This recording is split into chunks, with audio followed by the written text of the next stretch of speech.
Intentional opening of the Morganza spillway for the first time in almost 40 years helped keep Louisiana cities, Baton Rouge and New Orleans, safe from rising floodwaters, but intentionally flooded hundreds of thousands of farmland acres. The economic impact on the state is still yet to be determined. And joining us now to talk about that and also offshore drilling, Republican Senator David Vitter of Louisiana. Can you even, Senator, get your arms around what the economic impact will be for the state and the people there? We don't know yet. The flooding hadn't really occurred, but it's coming. It's clearly going to be serious and significant. You know, my heart goes out to all the folks who are going to be directly impacted through flooding. You're going to have property losses, homes, other structures. You're also going to have massive agricultural loss in terms of farmland. And river traffic is being slowed somewhat. It's not a complete stopping of Mississippi River traffic, but it is being impacted and slowed somewhat. So there are a lot of economic hits. And a lot of, clearly, as you pointed out, unanswered questions. How would you characterize the government's response to the flooding, the response of the Army Corps of Engineers? So far, Dagan, I think it's been very good. Look, this is a tough situation. There's not going to be any great outcome. It's a question of minimizing and mitigating damage. And certainly opening the Morganza spillway does that because it protects against massive, catastrophic flooding, particularly in huge population centers like Baton Rouge and New Orleans. Now, it hurts some other people, and that's really tough and tragic, but at least it guards against that catastrophic flooding.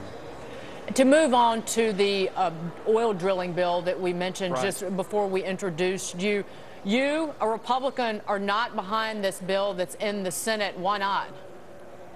Well, unfortunately, the Senate version has a provision to increase regulation to an onerous extent on permitting. You know, the Obama administration has done a lot since the BP disaster. And because of that, permits have slowed to a crawl in the Gulf. This bill would actually add another bureaucratic layer, add more burden. I think that's moving in the wrong direction in terms of the permit process. I'm not for increasing any more layers of bureaucracy in terms of that process. We actually have to streamline and accelerate it. Well, do you think that you will see any kind of offshore oil drilling bill that you'd be willing to sign even in the next several months? Well, I've introduced bills that I strongly support. We have a 3D Act in the Senate, along with 28 of my colleagues. I'm the lead author, and we have a lot of support. And 3D stands for domestic jobs, domestic energy, and deficit reduction.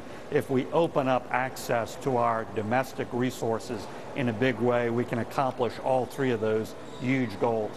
Hey, one last thing before I let you go. Your reaction to Tom Coburn, the senator, backing away from the Gang 6 negotiations on reducing our budget deficit. Again, a move in the wrong direction. Well, I haven't been able to talk to Tom personally about it. I'm not sure exactly what it means in terms of the negotiations, but certainly it's not a hopeful sign in terms of that group moving toward major spending cuts and major spending reform. I know Tom supports that, as do I. Senator, thank you for being here. We covered a lot of ground. Please, you're welcome back anytime as Louisiana goes through all of this. Senator David Vitter of the fine state of Louisiana. All right, let's move on to